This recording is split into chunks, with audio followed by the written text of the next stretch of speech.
Hey, I want to give everybody a shout out that listens to the ABCA Podcast. This is the 300th episode that I've recorded. I have a blast doing this, and hopefully we're providing a service to the baseball industry, but also humanity as a whole. I know we can get off some tangents, but I love that part of it. I know on the outside it looks like society is really divided right now, but I get reminders every week of how close and how similar we all are. If I can be of service to anybody, please reach out to me. And as always, leave it better for those behind you. Merry Christmas to you, man. How's your health? Good. All right. Yeah, I survived that infection that I had last spring. That was challenging. I got to tell you, that was terrible timing. I mean, it's never good, but terrible timing. I missed more games last spring than I have in the other 42 years of coaching college baseball combined. Yeah. But I'm here and feeling good and doing a little batting practice this fall. So, I missed one game, and it was my first year coaching. We were out in California playing in the Johnny Quick Classic that Fresno used to run, and I got food poisoning. Yeah. It was bad. I was down for the count. I got it last summer, too. Like, I hadn't had it since. I got it last summer. I was at the Junior College World Series in Grand Junction. And luckily, I'd gotten all the interviews done, and so I was just hanging out, and they brought B-dubs up, and the person that dropped it off, I should have known. I was like, and I ate it, and it was like 20 minutes later. I was like, oh, I got to get the hotel quick because something's coming on, and luckily I got to the hotel, but I was down. It was one of those where I didn't know if I was going to be able to get out of bed. Like, it was awful. It was awful. Luckily, I didn't have anywhere to be the next day because I would have been in trouble. You feel like you could die. I was like, this is how people die. People get dysentery this way because it was coming out of both ends, and I'm just laying there and just it's the worst part is like you're wondering when it's going to be over with. Yeah. I'm like, this could just keep going, and I'm just the illness or life itself, which is going to end first. Exactly. I was like, is this how it ends? It ends with me in a hotel in Grand Junction, Colorado. Yeah. Always wanted to get to Grand Junction. Now I'm here, I'm going to die. Okay. Well, good. I'm ready. If you are, I'll count and you will go. Yeah. Is it just pretty casual? I guess it's just a conversation about baseball. Yeah. Yep. Yeah. All right, here with Dave Jarvis, ABCA Hall of Fame this year. Congrats, coach, but head coach at Three Rivers Community College, was an assistant at Murray State, but 28th season here at Belmont. So congrats, coach. Yes. Well, thank you. I can't tell you how blown away, how both, and everybody says it's humbling. It is humbling. I'm just telling you. But I'm very honored by it, and especially to be an organization that I hold in such high regard as the ABCA, to be recognized by them, the people that put forth my nomination. I was totally blown away by that as well. It's a great honor that I feel like I've been blessed with, for sure. You're going to be in that group now when people see you at the convention. Like, who was in that group when you first started going to the convention, where you're like in awe of the guys? You see the Hall of Famers walking around. Who was in that group?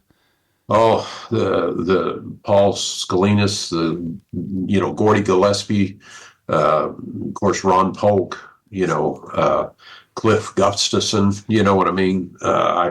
It's just, you look at that and you're 20 some years old and you're thinking, man, those guys know everything. And they just to be included in that group, I'm really, when I'm talking about these names, like guys like Johnny Reagan or Itchy Jones or some of these people, it's just, you think about it and I try not to think about it. It's really overwhelming at times. Were you able to get your speech down to 5-6 minutes? I haven't written my speech yet.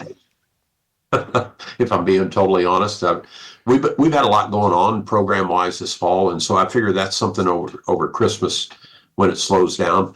But I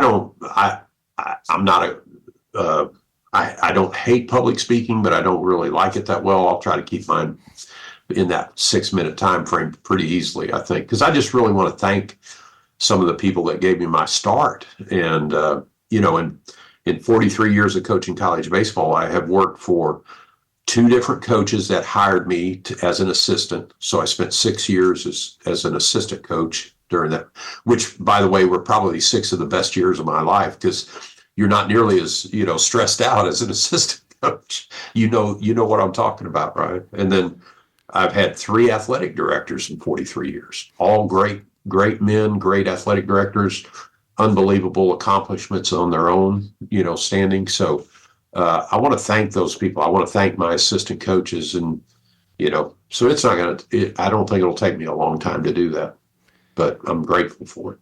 Do you think that's something that assistant coaches should hear right now? Because everybody, when they're assistant, they're like, I need to be a head coach. I want to be a head coach.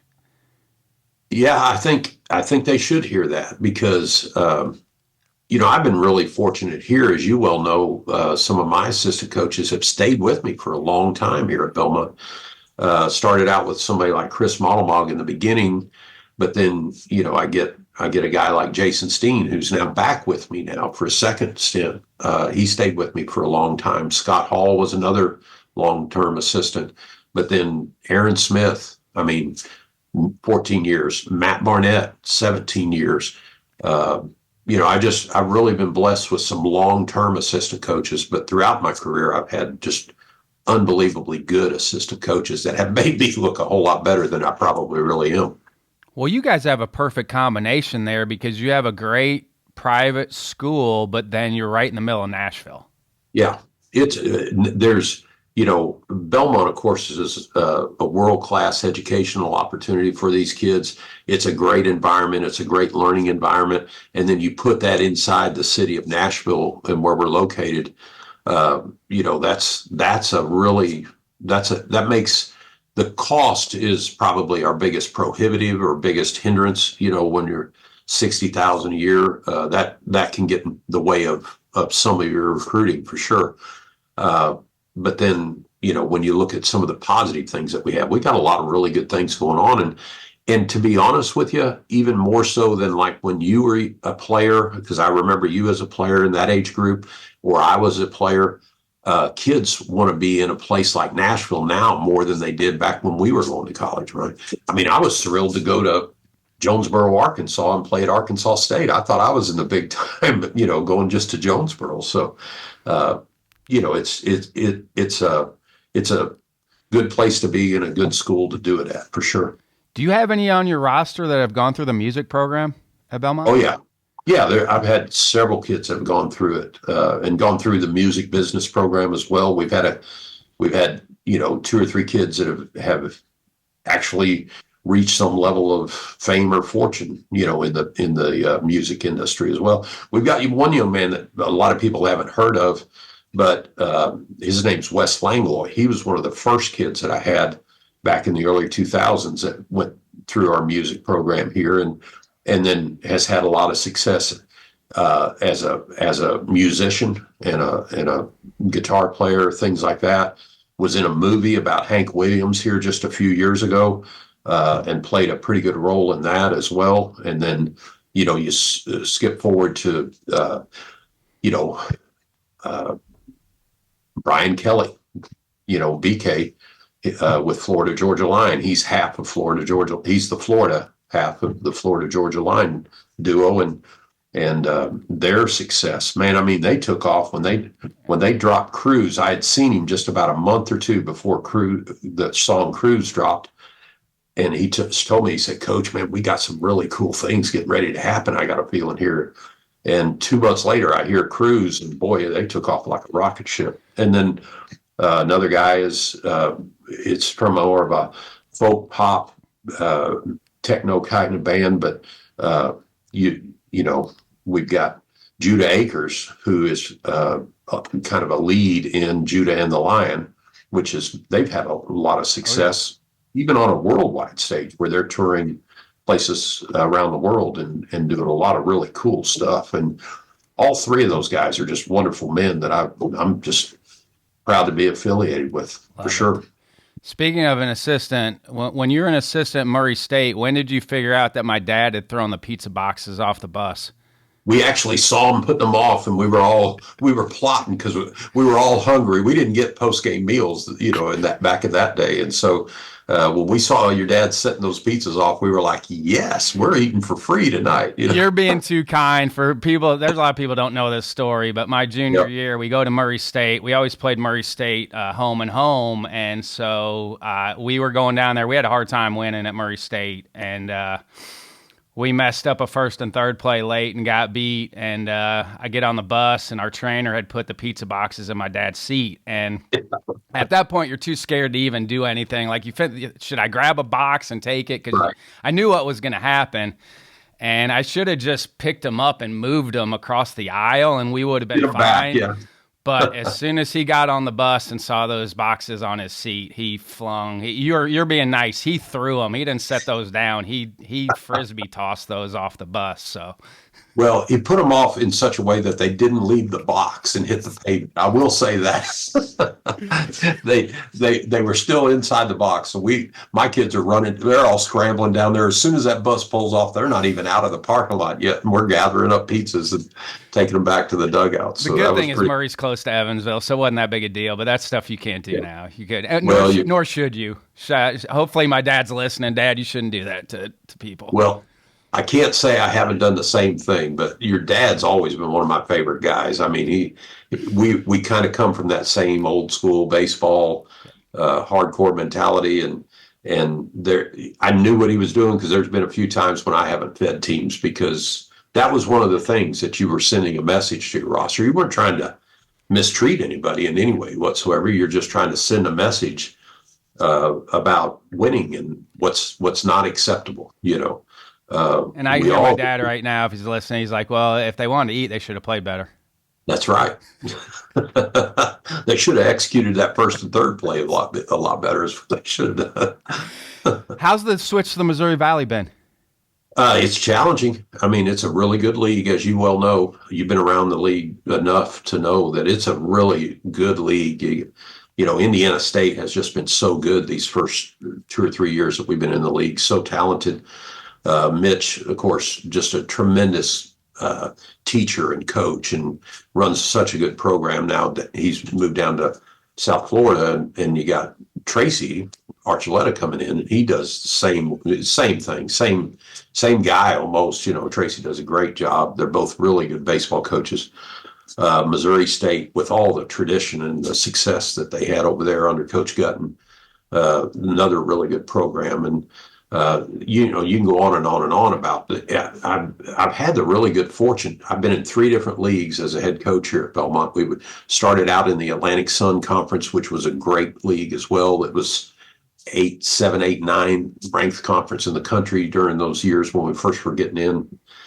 Loved all the coaches that they had in there. Were all really good. Guys like Smoke Laval and Pete Dunn and Terry Alexander and some of those guys that are just unbelievable. Craig Gibson down at Mercer, another great coach. But then you go into the Ohio Valley Conference. Again, I knew all of those coaches well, and really like competing against those guys. And so many good coaching staffs in there. And then you get into the Missouri Valley Conference for this third league, and same type of situation where you get into the league and you get into those coaches meeting rooms and things like that. And you just go, man, this is going to be tough, but it's going to be fun, because people are out there teaching baseball right and doing it the right way and going about things in a really positive way. Yeah, it always seems like there was some camaraderie with the coaches in the Missouri Valley. Yes. And maybe you didn't get in some other leagues. Yeah, they're very, it's that odd thing where it's a league, again, like the other 2 leagues, where they take pride in their program. They take pride in the way they go about their business and how they conduct themselves and their players conduct themselves. But they also take pride in the entire league. And so when you're not competing against them, they're pulling for each other, and that's how sport should be, I think. You had the opportunity to coach your son, Logan. Yeah. Jackson as well had been in our program, and he's now here working with us, as well as student undergraduate in our program. But yeah, Logan played for me for, a long time. He was in our program with COVID and medical hardship and all those type of things. He was in our program and, turned into a really good player for us as well. Was, had some accolades that had come his way as a player. Was that always the plan for them to come to Belmont? No, I have, I have three sons, Jordan, Logan, and Jackson. All three of them just great men that I'm very proud of. They're 31, 27, and 23 now in age. And I couldn't be, my buttons pop when I'm thinking about them or talking about them, but they're all really good men. All three of them. The thing about Belmont is we have a really good tuition benefit as an employee. And so that was a big factor for me. Now, Jordan, he didn't have interest in pursuing college athletics, but again, a good educational opportunity that would be provided for him. And then Logan was pursuing baseball and kind of put all of his eggs in that basket when he was in high school. Left the basketball program and, some of those things, and had some offers from some other Division I schools when he was coming out of high school. But he, as you mentioned, had interest in our music business program, which now he is pursuing some of that as a songwriter and trying to learn that craft and go into that. Actually, if that's what God has in mind for him, that's what he wants to do. He's coaching high school baseball and doing songwriting a lot and mowing a lot of grass and things like that to make ends meet. So when he made the choice to try to come and play for us, I just told him, I said, well, my goal is to treat you just like every other player and treat every other player like they were my son. So that's what I've tried to do. And then, of course, Jackson came and was a player in our program for a semester.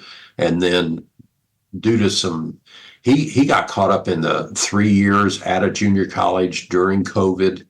And so there was a transfer or a progress towards degree issue where he was there for 6 semesters and not all of that was transferring into Belmont. So he ended up leaving and going to Reinhardt and playing for Jonathan Burton down there, but which was a great experience for him. Played on another great team down there as well too. But now he's back and working with us in our baseball program. So just, Belmont's been a really good place for all three of my sons. And, I'm just, like I say, all three of them, I'm just so proud of who they are and the men the potential that I see in them, for sure. Do you think that's the best tip for somebody that's got to coach their child is you got to treat them the same as everybody else? Or maybe be harder on them a little bit? Well, I was very conscious of that too, because I had seen a lot of other coaches that had gone through that. I mean, you're a coach's son, you played for your father, so you understand this dynamic that I'm talking about so what I did is I turned it over a lot of times to my assistant coaches and would let them work under their direct supervision. And I think that helps a lot too. We create a little bit of a distance and let them stand on their own. And then I would have a conversation with them, too, about, listen, you'll have people that'll test you or try to, they'll say stuff about your dad to see how you react. And I said, don't ever take that personal. Let them, if they're saying, hey, that guy is crazy, you jump in and go, you think he's crazy? I've seen really crazy out of that guy, or whatever. I said, get on board with it and just let, just be a teammate is really what we tried to do and the way we tried to handle it. So, like I say, it all worked out. And, I think the goal, like I say, is to try to treat them like every other player and treat every player like they were my son, which a lot of coaches do that, I think. I never got a break because I had to deal with my brother also. Yeah. There wasn't anybody for me to go to. Yeah, for both of them. You had no sympathy whatsoever, I'm sure. What'd your time at Three Rivers do for you? Boy, it did everything as from a preparation standpoint. It taught me so much. I was hired. I got a phone call, and it's a little bit of a lengthy story, but I'm a graduate student at Arkansas State. I've received a graduate teaching assistantship there, and it's the summer of 1982. And my plan is I'm going to be at ASU that fall. I'm going to be teaching PE classes and working on my master's degree. And hoping, I'm even thinking, well, maybe I'll go into teaching and just try to be a college physical education and health instructor and physiology instructor and so forth. So that's kind of my plan. Well, the girl that I was dating in college at that time, her sister lived over in Joplin, Missouri. Now, mind you, this is 1982, so there's no cell phones, no communication. And 4th of July weekend, she just says, hey, Dave, you want to go to my sister's house in Joplin, Missouri? And I was like, yeah, let's go. We got nothing to do for 4th of July. So we go up to her sister's house, and we're sitting in the kitchen floor playing with her nieces and nephews. At that time, they were all little kids, and we're just hanging out playing with them. And I'm telling you, Ryan, the phone rings. It's one of those old kitchen wall telephones that just hangs on the wall. And when it rang, I just felt some energy charge go through my body. It was a weird feeling. And I thought, that's for me. And we're in Joplin, Missouri, 5 hours from Jonesboro. And it's my old junior college baseball coach calling me at her sister's house, which we didn't tell anybody where we were going. And I answer, she answers the phone because it's her sister's house. And she goes, yeah, he's sitting right here. When she said that, I just thought, ooh, this is too weird. And she hands me the phone and I answer, and it's Roger Patillo, who I played for in junior college at Three Rivers. And he goes, what are you doing, boy? And I'm like, Coach, how in the world did you find me? And he never did. I never gotten to, Roger has passed now. He died from ALS, at about age 48. But I never got him to tell me how he found me over there in Joplin, Missouri. And so going to Three Rivers, he said, I got a job. We're going to work you about 70 hours a week and pay you $5,000 a year, and you can live in the athletic dorm. And I said, man, I'm in. I'll take it. I was just thrilled to get that chance to go back into coaching, go home to a program that I had loved my time there, and work with a guy that I was, everybody that played for Roger loved him. And he was just he was one of the great mentors that you could get. And then my AD there at Three Rivers was the head basketball coach as well, but his name's Gene Bess, and he was the athletic director and the head basketball coach. Won 2 national championships, won 1,300 basketball games, and he put me on his bench to be an assistant men's basketball coach while I was the assistant baseball coach as well. And to learn from those 2 guys was just an incredible experience. I mean, 2 tremendous coaches, and they were exact opposites of each other too. One guy was a defensive wizard. The other one knew how to teach offense on the basketball court. One of them was the strict disciplinarian, more of a John Wooden type, and the other one was more like Denny Crum kind of, So they were dynamic personalities, and so I learned a tremendous amount about managing players and coaching and just how to relate to kids and things like that. It was a great learning experience. And after 2 years of being Roger's assistant on the baseball field, then he left and went into private sales and industry. And, Coach Bess asked me to, as the athletic director, he asked me to be the head baseball coach and then still stay with him as an assistant basketball coach. So I continued to do that for a time longer. And it was an unbelievable experience. And the people at Three Rivers treated me extremely well and allowed me to do stupid things and make mistakes and say stupid stuff and still kept on, believing in me and pursuing that. So I'm always indebted to those men and those men and women that poured into me over there. That help you being able to see different coaches with different personalities to be able to make it work? Absolutely. I mean, and I played for a lot of what I felt like were pretty good men in high school, both in basketball and baseball. We'd had a lot of coaching changes when I went through. I played for 4 different guys in baseball and in basketball, both at a really small school. I mean, we graduated 36 kids in my high school class. That's how small we were. And then to go and play under Roger Patillo and Gene Bess in college a little bit, and then go to Arkansas State. I played for Rich Johnson down there, who was a tremendous baseball mind. He did not communicate very well at all, but had a really great, had played professionally in the Red Sox organization and I think he played with like Bo Ferris and some of these guys that were just, incredible baseball minds. But he was not a great teacher, so to speak. And then to go back and start trying to apply my craft to it. I had another guy too that I lived with in college. He was one of my roommates and teammates at Arkansas State, and he was wanting to go into coaching as well. So his name was Matt Turner.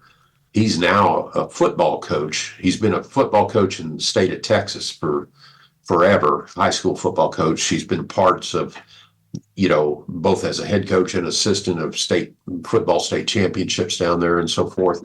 Now he's on the staff with UT San Antonio and what they've got going on down there. But he and I, we just, there's sports specific stuff, but there's just coaching stuff too. And I've learned a lot from Matt, and he and I played a lot off of each other. And, so those are all parts of my foundational blocks, like you're talking about. And then when I left Three Rivers, and Mike Tiki gave me the opportunity when Coach Reagan retired at Murray State, gave me that opportunity to come over there. And that's when I first crossed paths with you and your dad in those years. And good for you, because not a lot of guys get that opportunity to go from junior college to Division I baseball. Absolutely. And to do it, with Coach Reagan's retirement, to go in there and work under Mike, who gave me free reign with the offense and a lot of free reign in the recruiting responsibilities and so forth.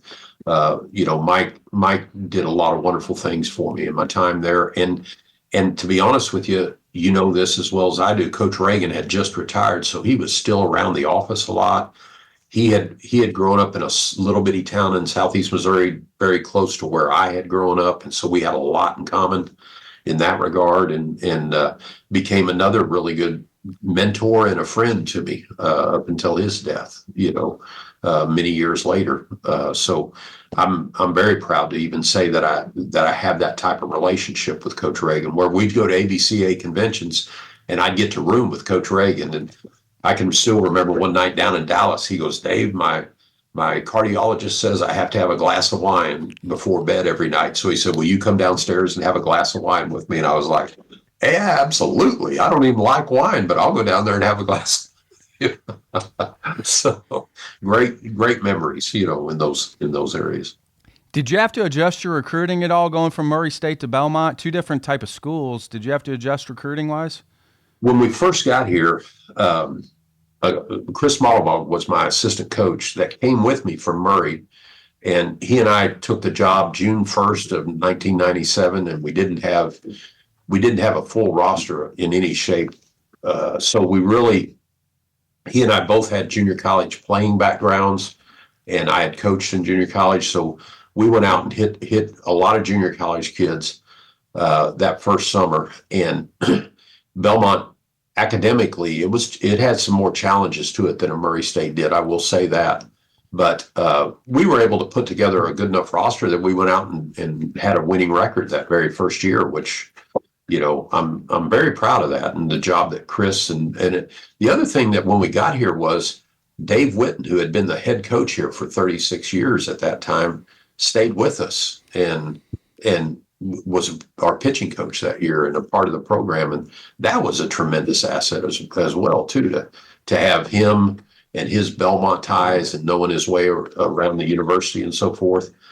He's part of that staff for 3 years. And so that was really cool as well, too. But there are differences, yes, between what I recruited in junior college, and then differences between Three Rivers and Murray State from a recruiting standpoint as well, too. And then, of course, differences then here when you get to a private Christian-based institution and the academics, it's a little bit different, no doubt about it. Any reservation to keep the old coach on staff?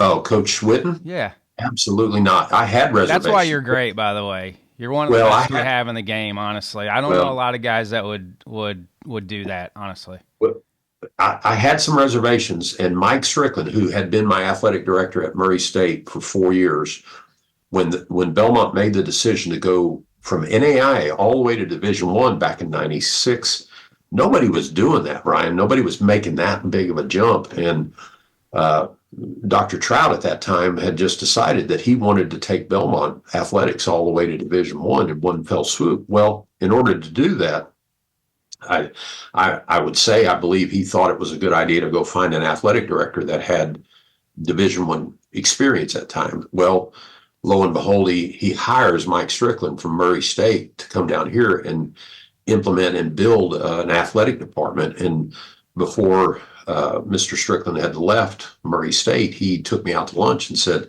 listen, I'm going to call you in about 6, 7, 8 months and ask you to come down here and be our head coach. And he said, when he got down here then, after that first year, he said, our head coach, he doesn't want to make the move as a head coach to Division I and learn a whole new set of, Dave was 69 years old at that time, and he didn't want to go through being a head coach and all the paperwork and the new, compliance laws and so forth. And so what he said is he would like to stay on and be a part of your staff. And I was like, Mike, do you really think that's going to work? This guy's been running it for the last 36 years. He said, you do this. You come down here and spend one full day with Coach Witten and just hang out with him. And he said, at the end of that day, if you tell me it won't work, then we'll figure out another way to take care of Coach Witten. But he said, if you meet him and spend a day with him, I think you'll understand how it's going to work.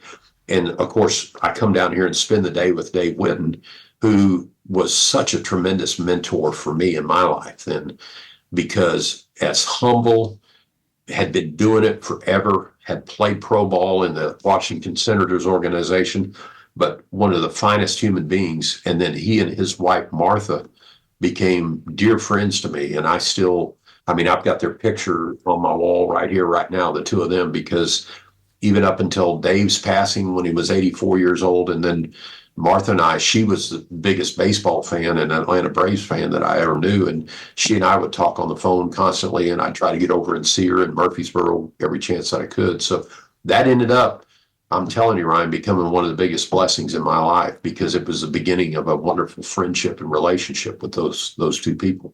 Love it. You guys have great resources there, it seems like. Do you have to do much fundraising?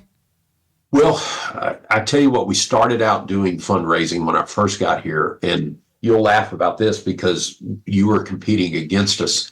I think, no, you might have been gone by 97. What year did you graduate? That was my senior year. Yeah. So in 98, the spring of 98, Belmont had always taken vans everywhere they went to go play. A lot of programs did that back in that day.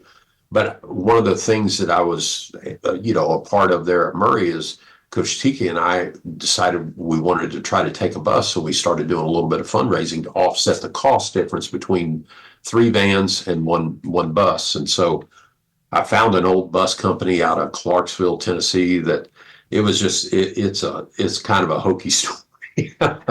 But we did fundraising. And so then we were able to take a bus. Now it looked like the bus that the Cleveland Indians traveled in Major League, the movie. That's the kind of bus that we were taking, and it's smoking, and anyway, I could get into a lot of bus stories with you on that, but fundraising started with that. And then I've been fortunate enough to be here long enough now that in 28 years I have a lot of former players who are alumni, and they've reached a point in their career and their success that they have been generous in giving back. And then we always do,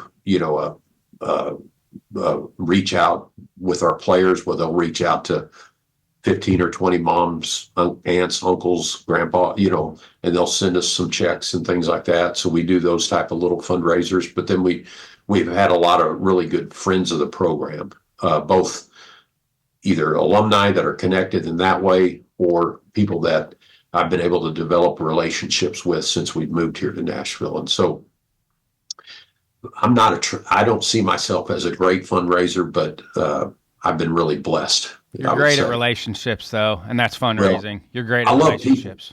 Well, thank you. But that's, if I have any gifts, I would say that I really enjoy people, and I like to serve people or help people in any way that I can. And so I think that's a great way to start as a coach, is if you have those two things. But I love people. I can tell you that. You're extremely humble. Were you raised that way? That Well, upbringing? I mean, small town, Midwest. yeah, my parents, we lived in Denver when I was just a baby.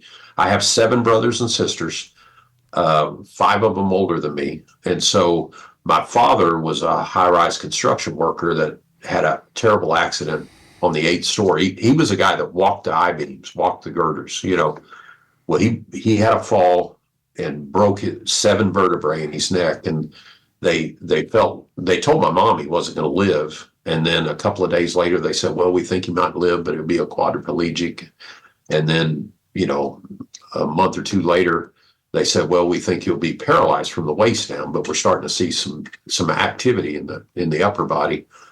And when my dad, who had been out for a long time, now this is a man who had been, during the Depression, raised in the middle of Denver, dropped off by his mom when he was just a child, 6, 7, 8 years old, at the Catholic orphanage, because she couldn't afford to feed them even. And so he was raised in a Catholic orphanage. He had gotten in a lot of fights. He had a lot of anger issues.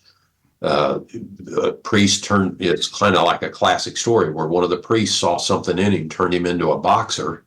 And then he got into Golden Gloves boxing, and then he got into championships, and he started winning like the whole Western United States and middleweight class of Golden Gloves and things like that. And ended up in 1941, Ring Magazine, I guess, it named him the #1 amateur middleweight in the nation at one point, or ranked him as high as that. And then December 7th came, and World War II started, and he went into the military and did a lot of, I think, what you might say, crazy things in the military as well. He ended up winning a Silver Star. So he was a tough guy, I guess is what I'm saying, and had a rough upbringing and background. And, they walked in and my mom told him that what they had said, that he was going to be a quadriplegic and, so forth. And he said, you tell that doctor to go straight to hell, because I'm walking out of here.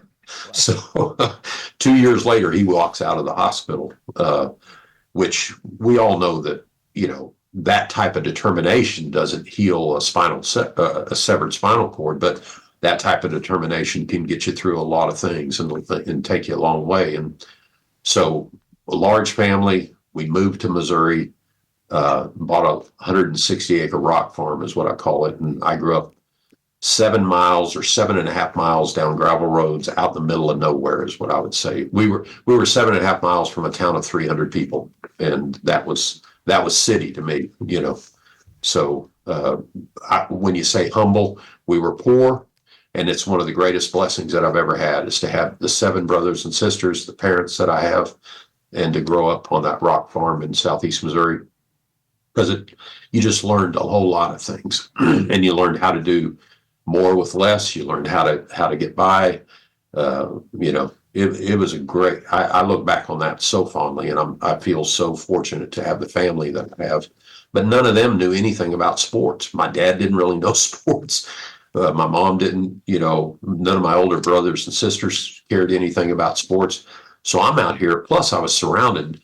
I had 2 older brothers and 1 brother that was younger than me, 6 years, who he and I both ended up playing college baseball. But I had 4 girls around me. I had 4 sisters that I was stuck right in the middle of, and none of them wanted to play sports or play baseball. So I played a lot of rock ball and by myself out there on the farm. So who instilled your love of baseball then? How'd you find baseball from that? I found baseball at, I would go to school, and in first grade, I don't know what made me navigate to it, but I can remember in first grade, the 4th and 5th graders would have a softball game going on way down here in the lower end of the playground. And then all my classmates and I are stuck up here on the merry-go-rounds and the swings, and, and I'm looking down there going, I'm headed down there. And so I went down there, finagled my way into their game, and then got to playing with these older kids, 4th, 5th graders, and I'm in first grade.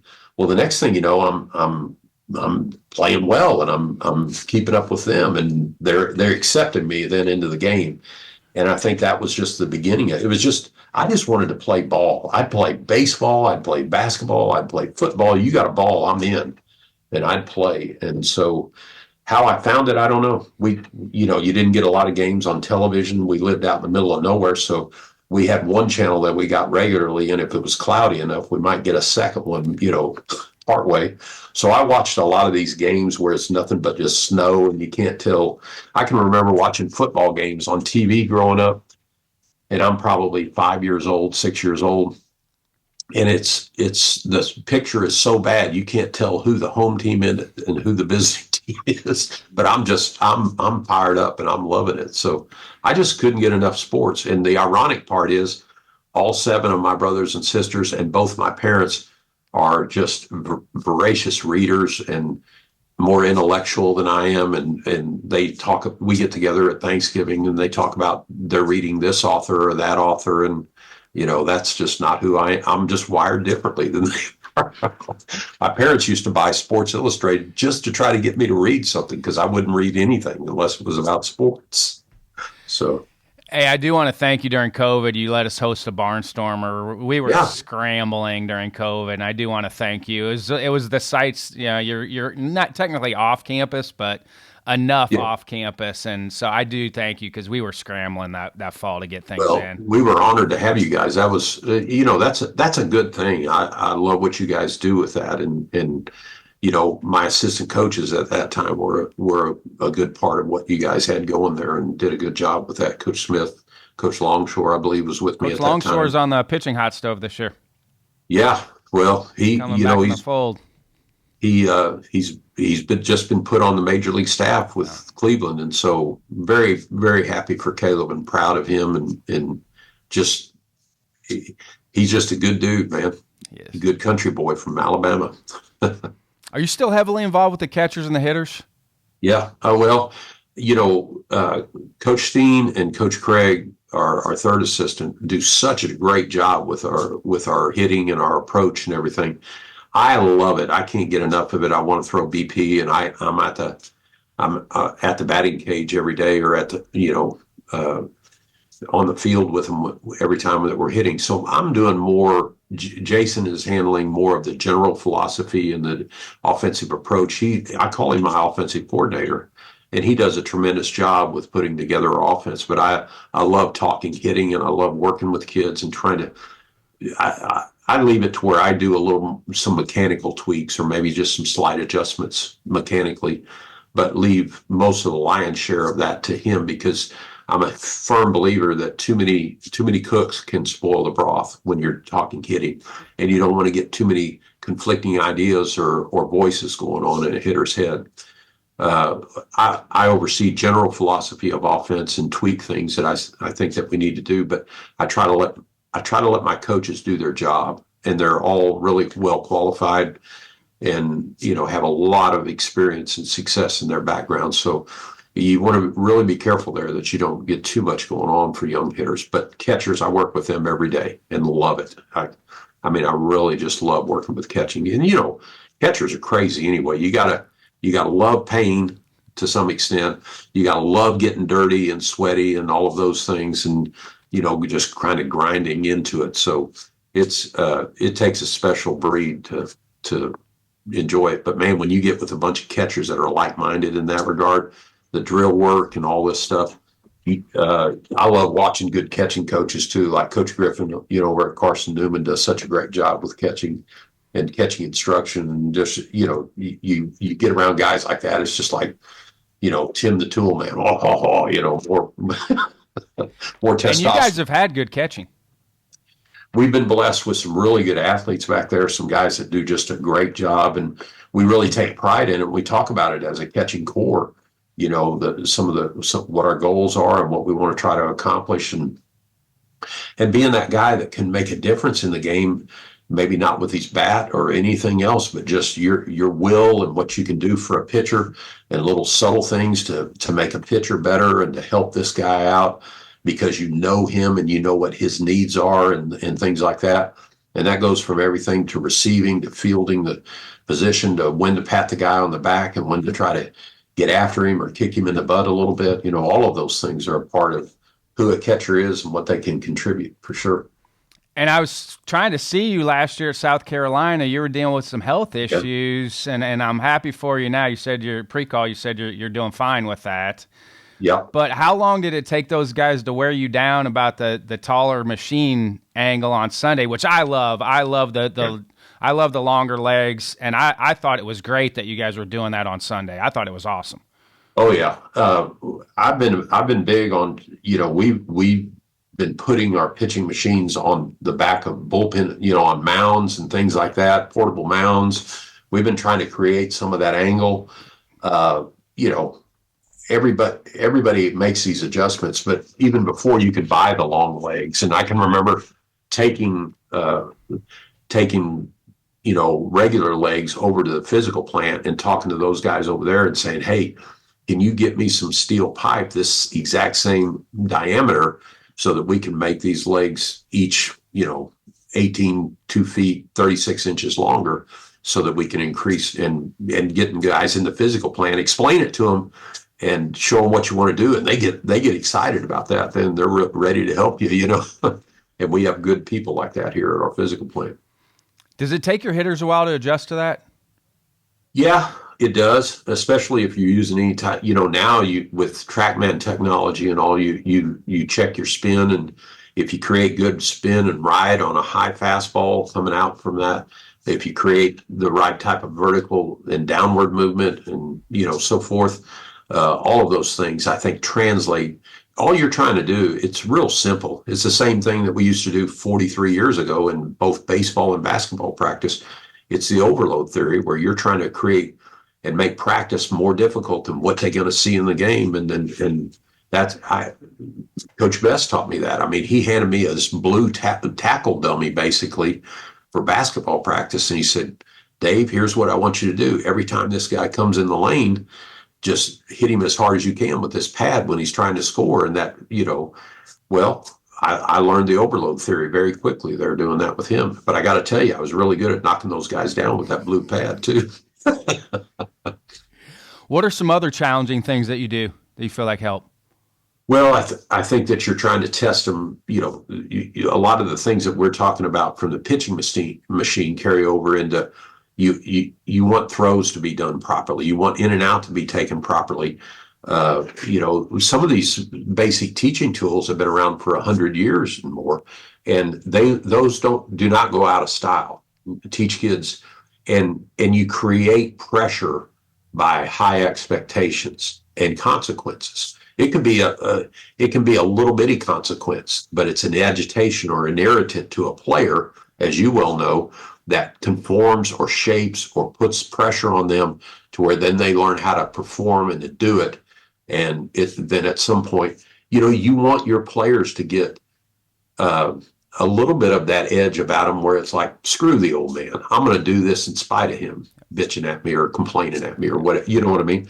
And so when you get that mix going on, then you grow players and you grow men, and you grow them into being able to handle a lot of other things in their life too. And I think it helps them in many ways become better citizens, better husbands, and better fathers if you do it the right way too. Healthy confrontation is a great thing. It is, and learning how to. We're missing it. We are missing it in society right now. Healthy confrontation. Well, and I think the term that you're using, healthy confrontation, I think that's an extremely important one, because I'm all about testosterone. I'm all about us being who we were intended to be. But you have to learn how to be able to get into conflict or confrontation and work your way through that without it exploding or becoming something unhealthy that you're talking about. And that's what we're seeing now. Yes. Like you're seeing people hold on in general society. You're seeing people hold on to stuff so long, and then it just explodes. Yes. Rather than learning how to get it out and then release it and learn from it, we've got to do a better job of trying to bring that back and teach it to society as a whole, because that's what we're missing right now in society. Well, in sports especially, should be leading the way in that, instead of, we're seeing even, you saw on conference championship weekends, I think it was a rivalry weekend in college football, where everybody's trying to plant a flag. And I don't know Sarkeesian from Texas. I don't have a college football team that I care about, or I love college football. I don't have one particular team. But when they won that game that night, I think it was against Texas A&M on Texas A&M's field, and he ran his guys off of the logo. I said, that's what we should be more all about, you know. But everybody's got to run their program the way they see fit too, Ryan, and I accept that as well. I just don't always have to be a part of it, is what I would say too. You know, you got to let Baker people. Mayfield talked about it. You know, he talked about the Red River rivalry, and he's like, well, Texas and Oklahoma have been doing that to each other for years. Yes. Yeah. But I think that's the other flip side of that's like, don't even pay attention to it. Yeah. Like, I mean, I get both sides, but he's like, they've been doing that forever, and it's really like it's nothing even really to talk about because they've been doing that to each other forever. And it's like, okay, go play better, beat the other team. And if you lose, then you just expect that might happen, but don't worry about it. Walk off the field and go about your business. Well, it's about out of control escalation. Yes. And it's about not being able to keep things in a healthy perspective and keep healthy boundaries. Yep. And if anybody's going to give these players healthy boundaries, we as coaches definitely need to be doing that. But if we're going to do that, then we have to have healthy boundaries in our behavior as well, too, I feel like. And that gets lost in the shuffle at times, too. Is this a pivotal time for Division I as far as legislation? No doubt. I mean, it reminds me of the early 90s and the early 2000s when we were trying to get stuff changed. This is a pivotal time for you guys right now. You're nail on the head. You're right over the target, as they say. And there'll be things that'll happen, I think, in this next 5 to 10 years that are really it's going to make or break college athletics, because we are in danger of losing college athletics, in my opinion. And we're in danger of bankrupting mid-level college athletics if we're not careful as well too. So hopefully the leadership that the presidents and the athletic directors can give us will bring us to bring us towards sanity rather than insanity, because it's unsustainable in the direction that we're headed right now. I do believe that. What do you feel what do you feel like the best roster number is?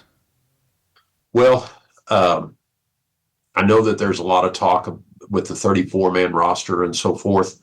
I think that makes it really difficult at times. I mean, yeah, everybody says, well, Major League Baseball has a 25, 26, 27-man roster. They got four levels of minor leagues. Exactly. And so you don't have all their player development is going on 4 other teams. All of their stopgap safety measures, if they have, you can call a guy up if you need to. So I think that in today's world, with pitching staff and pitching being the way it is, I mean, when I first started coaching in 1982, I might have a guy go out and throw 148 pitches that day, and they got mad at me if I came to take them out after that because they wanted to finish the game. So the game has evolved in that way, and the way that the game has evolved, roster numbers become a little bit more important. I'm not a guy that's ever brought in 50, 60, 70 kids in the fall, and that's just not been part of my landscape or where I was at. But I do think 34 is going to be a little bit tight. I know they're talking about maybe starting at 38 in the fall and being down to 34 by December 1st. Who knows what's really going to happen? And this court ruling still has to take place in April before any of these type of things. I feel bad for you guys because it's just a guessing game right now. At least if you know, then you can adjust. Baseball coaches have always been good about adjusting with whatever the legislation piece is. I just think there needs to be find a way to get your number to start the school year and keep the entire guys. I just don't like the cut down piece. Put a number on it, and then that way coach knows and the players know that you're going to be with the team the whole year. It changes the dynamic of the relationship, and it makes it more of a transitional relationship, than it does it's transactional then because it's transactional. That's the word I was because again, that's the way the rules have been set up that way.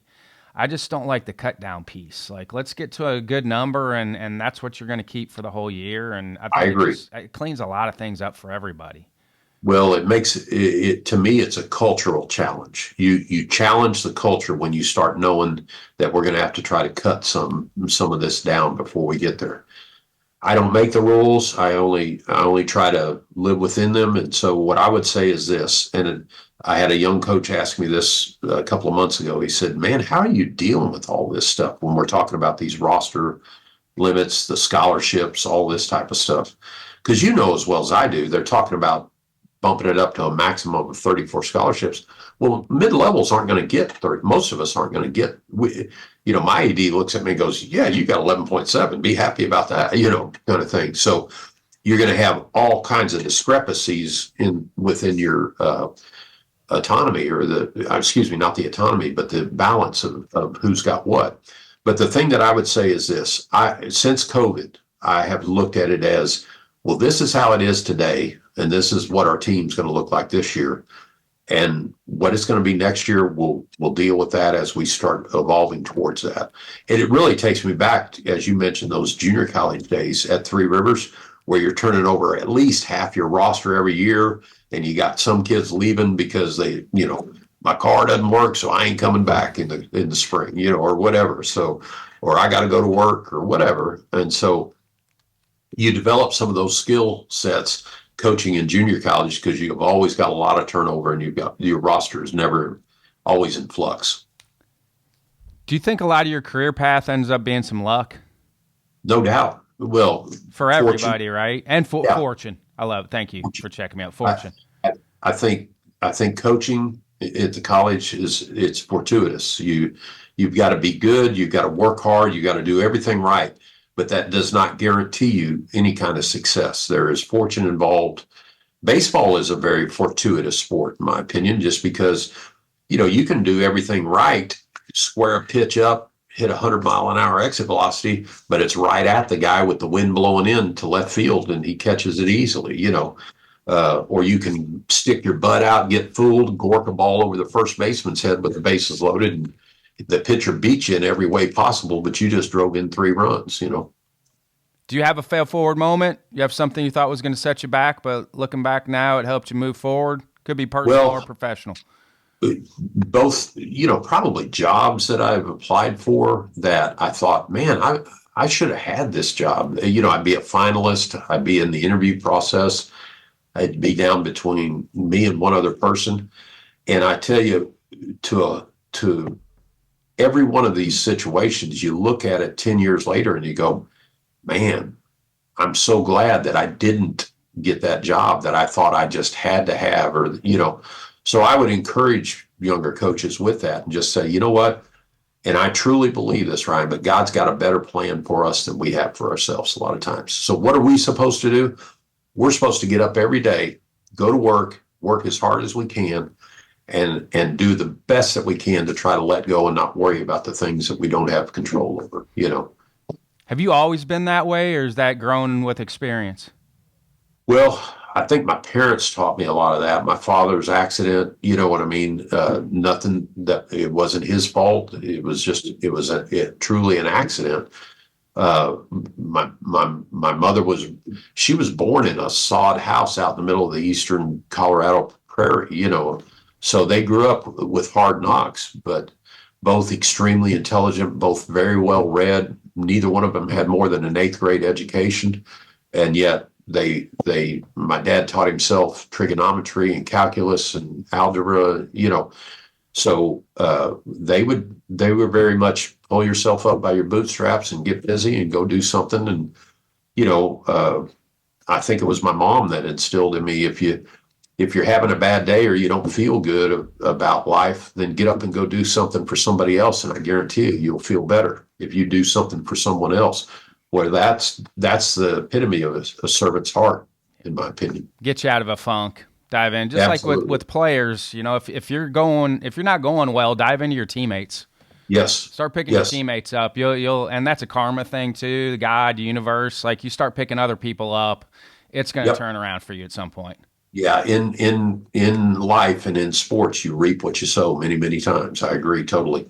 Have you had to adjust your schedule at all with what you had going on with your stomach last year? Have you had to adjust your schedule at all? No. it was just a matter. What happened is back in 2008, I had a bacteria that had created a blockage in my colon in the off season. It was in fall, and I had to have about 6 or 8 inches cut out, of my colon. Well, that had formed over the last 16 years or so. It had formed scar tissue, and apparently some of that had kinked. It had attached itself to one of my intestines and then kinked it and really created another blockage, so to speak. So I went in the hospital on February the 5th and then came out on February the 14th, but I was healthy, feeling good. I'm thinking I'll be back in another week. I'm hoping I'm going to get back for that trip to South Carolina last year. And sure enough, the next day I had an infection starting, and it created abscesses throughout my abdomen. It was about an 12 inch incision that I had. I tell everybody that's why I look pregnant now, is because it's the surgery. It's not me getting old and fat. But anyway, that abscess ran wild, and really, I ended up being on antibiotics for about 50 days. I ended up having drainage tubes coming out of my abdomen and then into a bag on my hip for 52 days. And man, that was, I missed 30 games last year, but our team did great while I was gone. I mean, we get a win down at South Carolina on the road. We go up to Indiana and beat them in a game, up there at their place one game. And we're playing, really well against teams like Alabama and Vanderbilt, and so, I got back and I told the kids, I said, I think I'm going to just start taking the first 30 games off every year and let you guys just have fun. How were you able to handle communication with the team while you're out?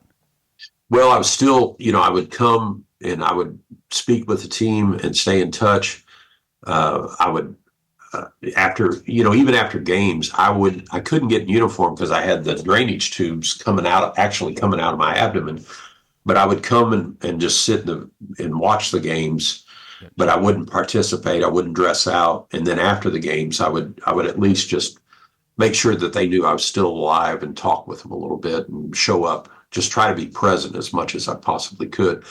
I tell you, the other thing that we had was, in addition to the great coaching staff that I had and was blessed with, we had really good senior leadership on that team last year that, we had 16 guys graduate last year. Well, they all had played for me and knew how we should go about our business, and were good captains and so forth that took care of the small things and allowed us to play.